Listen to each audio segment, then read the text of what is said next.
Hi everyone, welcome back to my channel. My name is Maggie. Today I'm going to be sharing with you my July zero-based budget. So before we get into numbers, I like to start with my calendar spread. So I use a golden coil planner, and this is a kind of customization I added with having a second monthly calendar. I just love having one with all my finances, and I can check things off, and I don't keep track of like every personal expense on this. I do that in a spreadsheet, but it's really nice to know what's kind of coming up and just see it visually. So I use a zero-based budget, and I'm a month ahead with my income. So the two checks that I got in June, I'm using in July. The checks I get in July, I use in August. It just works well for me. I once was paid by an employer at the end of the month. I was paid monthly. And so now I am paid twice a month by my current employer, but I just prefer to do a monthly spread. So anyway, this is what July looks like for me. So we have the 4th of July Independence Day weekend coming up. I am taking Friday, June 30th and Monday the 3rd off. For the 4th, we're off for the holiday, but I just wanted to string that together. So I'm really looking forward to that holiday weekend. And I did just kind of put it in blue to note that it's something kind of special. Now, I do have a savings challenge. I've been doing cash savings challenges on my channel this year, and I'm really loving them. And one of them is for the 4th of July. I have an envelope for a variety of holidays throughout the year that I just want to have a little bit of extra money. So I have $50 saved up in here in cash that I will be pulling out to use with, the festivities. If I want to, I don't know, get anything special, special treats from the store or anything like that, I'll have just a little bit of extra to buffer against my normal grocery and spending budget. So that's exciting to pull that out. Outside of the 4th of July holiday, there's really not anything else crazy going on. Pretty standard month. So let's go ahead and start talking through some numbers.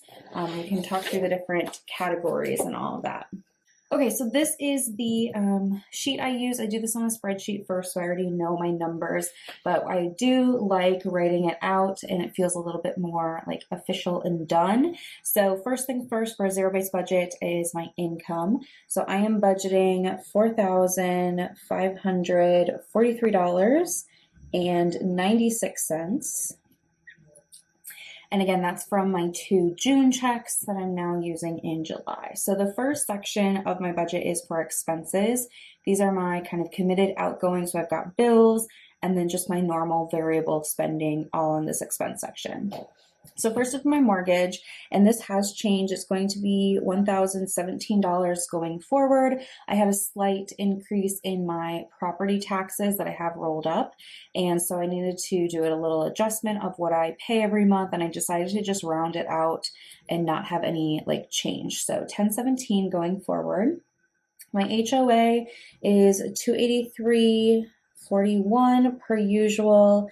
I have a townhouse, so this pays for like right now, our lawn care, and then in the winter, it does snow removal and a variety of other perks, I suppose, for the community. Insurance is $202.46, and this includes my car insurance, my homeowner's insurance, and then I also have an umbrella policy. So all of that wrapped up is $202.46. My utilities for the month of July will be, excuse me, $148.09. Just a little bit higher than normal because of the increased air conditioning. It's been pretty hot where I live, so that's been going. Phone is at $85.63. Now the change on this, it was $79 for a while, now it seems to be $63. So this may fluctuate just slightly, but that's okay. And then subscriptions, we have Amazon Prime, Spotify, and Netflix as our subscription services, and that is $43.52 each month. My boyfriend and I split those, together, and it's nice to have, music and movies and TVs and shows and all that. Okay, for groceries, I'm doing $5.50 for the summer.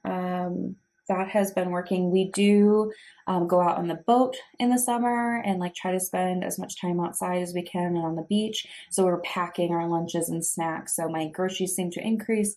And then we also include any liquor store purchases out of groceries. So I like, seltzers and White Claws and things like that. So that comes out of the grocery budget too. Gas. This summer, I'm doing $100 a month. Not that I really spend that much on my car, but also to kind of offset, my boyfriend and I split the cost of gas for the boat. So that is for, my vehicle and the boat. And then spending this month will be $600. There are 5 weekends, and I kind of base my spending money off of the number of weekends. So I'm going to do $600, plus I have this extra, $50 here that could go towards, groceries, gas, or spending, whatever, is kind of needed. So this will factor in, but it's not actually in my budget because this was already pulled from before. So this expense section totals $30.30. That's kind of a fun number, and 11 cents. And that gives me a remaining of $15.13 and 85 cents. So now the next section of my budget is for funds. So these are sinking funds and savings goals in my budget. So the first one here is for annual. This is for annual bills. I put $120 in every month. And this just helps, when the next couple things I have coming up is I need a fishing license and I need to get my car registration renewed for the year. So putting a little bit every month helps me when those types of items come up. Miko is my cat, and I am working on kind of slowly bulking up his sinking fund. So I'm doing $100 a month. I do a Chewy order every other month for his food and litter and whatnot.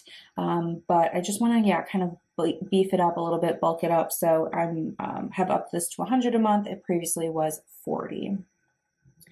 Incidental is kind of like my miscellaneous, and I put $50 every month. So if any of my bills are higher than I expect, or just kind of miscellaneous random purchases come up, I have a little bit of money set aside for those. Vacation will be getting $500. We have a trip planned around Christmas time that is pretty much paid upfront, like all of our flights and hotels. So I need to save up for like the spending money of eating out and the entertainment and things like that. And then we also have a plan to go to Ireland in the fall. So it's for my boyfriend's work trip, and then I'm going to tag along, and we'll have a couple of days just to ourselves. So that was not really planned at the beginning of the year. So in order to make that happen, I need to save a bit more into vacation, but I'm super excited and can't wait to, experience that. I've never been to Ireland before. Beauty will be getting $70 this month. I feel good with where I'm at with all my beauty products.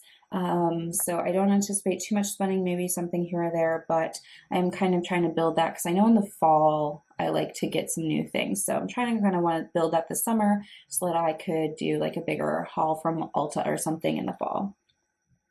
Okay, car is going to get $40 this month. This is for like car maintenance and car wash, oil change, things of that nature.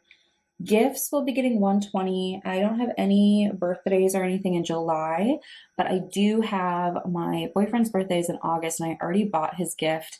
And it's really nice because I've had this building all year, so I had the money. The thing that I wanted to get him was on sale, so it all worked out. So I already have that covered, and we got a few other gifts in August and September, but that works out really well for me.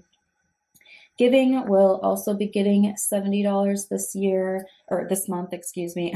This year we do have some planned giving opportunities, and then I like to just kind of increase that a little bit each month so that I have a little bit of extra. So if things just kind of come up, other fundraisers, I can choose to contribute.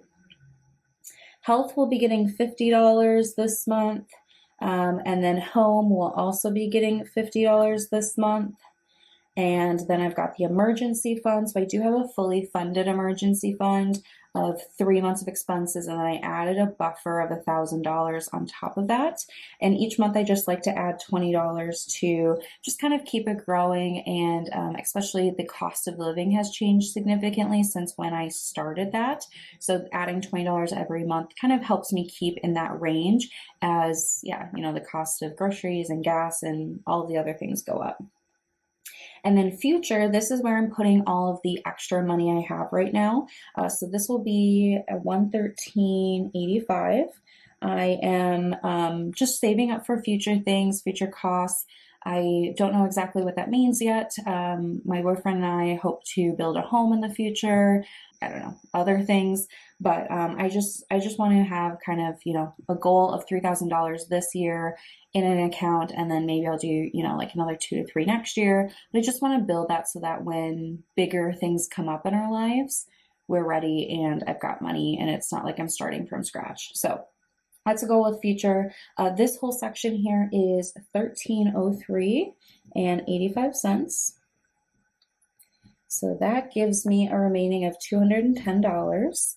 So let's move down here to the investment section. So I do have a taxable brokerage account with Betterment, and I'm going to budget $50 this month to put in there. I do a savings challenge game. I play Saveopoly to determine how much actually goes into that account. So check out my July savings challenge video when it's up on my channel. I can link June's if you're interested. So that's what I'm going to budget, and then the actual will be a little bit different. So that's $50 here. I do some investing in like my 401k and HSA before my paycheck comes to me. So that's not reflected here, but this isn't the only investing that I do. So that gives me a remaining of $160.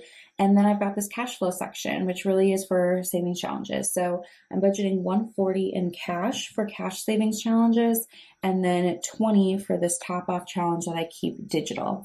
The rest of my budget is pretty much digital, but I have been really enjoying doing some cash savings challenges this year. So the $140 and $20 here is that last $160, which brings me down to a zero-based budget, which is awesome. And I'm really, really excited. Always look forward to 4th of July. So it kind of feels like, you know, the middle of summer, and just excited to, yeah, see the friends and the plans that we have, enjoy the warm weather, hopefully. But yeah, that's my July budget. I hope you guys are doing well. Let me know what you have coming up in July. If there's anything special or different in your budget, would love to hear about it. And yeah, that's all I got. So thank you again for watching, and I'll see you in my next video. Bye.